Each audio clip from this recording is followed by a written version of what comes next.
The Emerald Tablet, Chapter 34. Benjamin Faces the Truth. "Are you going to tell me what's going on?" Benjamin asked. "To answer that question we need to start from the beginning, but this is not a safe place to do so," Helios said. Benjamin looked toward Mr. Burton's limp form on the floor. "Isn't he... dead?" he asked. He felt a pang of regret, a loss for what could have been, what should have been. "Yes, Canice Burton is dead, but he could have informed others as to his whereabouts. We had better move into the safety of the city walls," Helios answered. He motioned with his hand to the pedestal where Benjamin stood. "Congratulations on bringing the 3 keys together once again." Benjamin looked down at the pedestal across from Helios Deimos, unsure of whether he wanted to reach in and take the keys or turn around and run for the door. Was he ready for the task ahead of him? "Do not doubt yourself, Benjamin. It was you who was selected by the Emerald Tablet, was it not? It was you who was chosen to be the champion. Your chance for a normal life is gone. Everything as you know it has changed. By bringing these keys together, you have inextricably bonded yourself to them.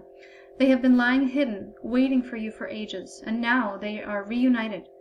"But why have they been waiting for me? What's so special about me?" Benjamin asked. "Let us retreat to the city walls. There I can answer your questions," Helios said, turning to leave. "But what about the keys?" Benjamin asked. "Don't I need to bring them with me?" "Go ahead and try," Helios answered. Benjamin reached into the sunken top of the pedestal. He placed his hands over the keys, touching all 3 at once. They lit up a brilliant green, shining enough that the entire chamber filled with the green light.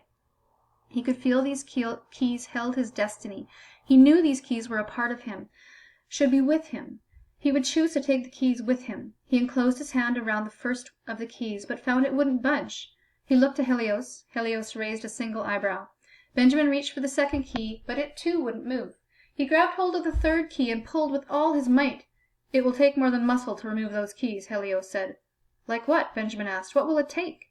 After all he'd been through to collect the keys, he deserved to have them with him.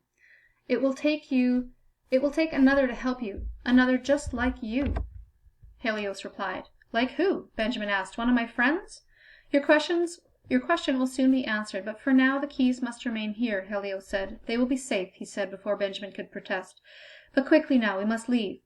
Benjamin cast one final look at the 3 keys. He'd spent so much time and effort searching for them, bringing them together, it didn't seem right to leave them here now, unguarded. "I promise," Helios said. "The keys will wait." Helios sat opposite Benjamin. "You've been told the history of Lemuria and Atlantis, I assume?" Benjamin nodded his head. "Good," Helios said. "Your story begins when your mother became pregnant. When she conceived the child, she was elated, and, like many young women of Lemuria, she scheduled a visit to Fortune City. Most pregnant couples are scheduled with one of the lesser oracles, but when your parents arrived in the city, the High Oracle herself immediately sent for them, and would allow no one else to meet them. It was early on in the pregnancy. Imagine your mother's surprise when she found out she carried 3 babies, rather than just the one she'd imagined." "You mean there are 3 of us?" Benjamin asked. "Where are the other 2?" Helios motioned him to be quiet. "In a moment. Let the story be told in the order it was meant to be told." He continued. "Your mother's joy was quickly diminished. The High Oracle first swore your parents to secrecy. They were to tell no one what she was about to reveal to them. She told your mother that within her womb was the power to bring down the protective shields surrounding Atlantis and Lemuria. Of the 3, 2 shall bring down the barriers, and only the combined power of all 3 shall be enough to defend against the consequences." "So Mr. Burton was right?" Benjamin asked. "I do have the power to bring down the barriers?" "Yes, you do have the power," Helios answered. "The Emerald Tablet chose you to be the champion. You are the first of the siblings." "So how come my parents never told me about their other 2 kids?" Benjamin asked. Sure, Helios was wrong. There's no way his parents would have kept anything that important from him. Again Helios motioned for silence. "I am coming to that. When the High Oracle was finished prophesying the future for your parents, she sent them away. Neither my sister nor I were present at the telling of the prophecy, but immediately following your parents' departure, the High Oracle left Fortune City to visit us in Mu. She told us what she had foreseen, and told us something more. The Father desires the barriers to be disintegrated. He will use the children for evil purposes, she told us." "My dad would never do that," Benjamin defended. "Helios, Mr. Burton, they both must have him confused with someone else." Helios put up his hand. "This will be hard to hear, but I ask you to remain silent while I continue. My sister Selene and I knew what had to be done.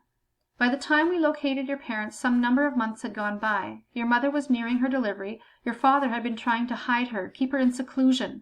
His evil had manifested, and your mother was scared for the futures of her unborn children. Your father detected our purposes and fled from us before we could stop him. We assume he resides now in Atlantis." Benjamin opened his mouth to speak, but shut it after one look from Helios. "Your mother was taken to a secret place, a safe place. For each child a guardian was chosen. I did not choose these guardians. It was the doing of the High Oracle. As you now must have figured out, Canias Burton was chosen as your guardian. The guardians were instructed to choose families for you to live with, to be raised by. The guardians themselves were not to raise you. Their main purpose was to protect you, to keep you from harm or evil. I do not think Canias was evil when I first met him. I think he was young and foolish, impressionable. And so it was that I met you the moment you were born. You were the first of the three to come into this world. Immediately I took you from your mother, a sad task, and delivered you to Canias Burton. He was to tell no one as to your whereabouts, not even Céline and myself. As we now know, he placed you with the Holt family in Virginia. Andy Grove's family was placed alongside yours, so you would always have a friend." "So you're telling me that my parents, the mother and father I've always known, aren't really my parents?" Benjamin asked. His voice quivered as he spoke, though he tried to control it. How could this be true? Of course his parents were his parents. Helios had gotten something wrong. "Well, that depends on your definition of a parent," Helios answered. "The parents you know have loved you and taken care of you your entire life. They have nurtured you, taught you, and encouraged you. I do not know what more a parent could be." Without being able to stop it, Benjamin felt a tear slide down his face. He quickly wiped it away. If it was really possible that the story was true, then he needed to know all of it. So where is my mother? My real mother?" he asked. "She died immediately after giving birth to the third baby," Helios answered. "Everything she had lived for was gone." Her mind was twisted. The months with your father, unguarded, were not easy ones for her. She had become delusional. She was in horrible mental anguish. Her husband was gone, a traitor, and now her children were gone. Céline told me she gave up the desire to live. More tears slid down Benjamin's face. He didn't even try to wipe them away. "So wouldn't Mr. Burton have told others who I am and where to find me? Wouldn't he have looked for my brothers?" Benjamin asked. "Mr. Burton was unable to tell anyone where you were. When you were handed over to him, a bond was developed. Your mere existence provided a mind block, one which would not allow him to speak of your whereabouts or even your existence to anyone. And as for your siblings, each guardian was only told about one child. As far as Canias knew, you were the only child delivered that fateful night," Helios explained. Benjamin wiped the wetness off his face. "Well, at least I don't have to worry about someone else trying to find me and use me to bring down the barriers," he said. "Unfortunately, that is where you are wrong," Helios said. "You are forgetting about your father, your biological father. If it is true that he is living in Atlantis, then we must assume he has passed along whatever information he has. He knows there were 3 children and the approximate date of birth. He knows what the High Oracle foresaw. We would have to assume that even as we speak, there are those who are searching for you and your siblings." "So who are my brothers?" Benjamin asked. "Do I know them?" "As with Canias, I too am under a mind block. I am not able to divulge any information. However, the Emerald Tablet chose you. That in itself gives me a feeling of high confidence. You will find the other 2. You must find the other 2. You asked who would help you remove the keys? It must be one of your siblings. At least 2 of the 3 are required to remove the keys, and only with the combined power of the keys will you be able to defend against the forces that would bring down the barriers. You are destined to be the keeper of the peace, the protector of our way of life," Helios said. "But why me? I never asked for this. What kind of keeper of peace will I be?" Benjamin said. "I just want to go back to living my nice normal life. Well, kind of normal life. I want to go back to making dead frogs move. I want to go back to watching my younger brothers levitate cars around the room." Helios raised an eyebrow at that, and Benjamin pulled out the car from his pocket. "Toy cars, you know, like Matchbox?" Helios smiled. "There's nothing that says you can't still enjoy life. Just think of it as having a higher purpose, a goal to work toward. I wouldn't advise scaring human girls with dead frogs, but that's for your mother and father to decide. Your real mother and father. Now, what else did you want to know?" "How will I find my brothers if no one can tell me where they are?" Benjamin asked. "Only you will know that," Helios said. "And what about the keys?" Benjamin asked. "How do they fit into all this?" We must assume that once the prophecy was foretold, the Emerald Tablet determined you were to become the keeper of the keys. As you know now, they are powerful telemagnifiers. They will aid you when they are needed, Helios said.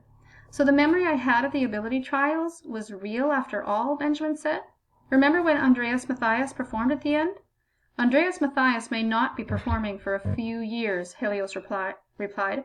Mind control is very serious. But yes, I would be willing to bet that whatever you saw at the trials was a true memory. He smiled at Benjamin. You are strong. That much is evident. Your parents love you, as do your brothers and sister. Benjamin looked surprised.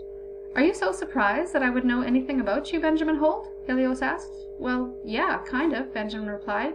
I mean, you are the ruler of Lemuria and all. One of the rulers, Helios said. And you are the champion of the Emerald Tablet. That is no light task. And now we must think about being on our way. The hour is late, and we will have been missed.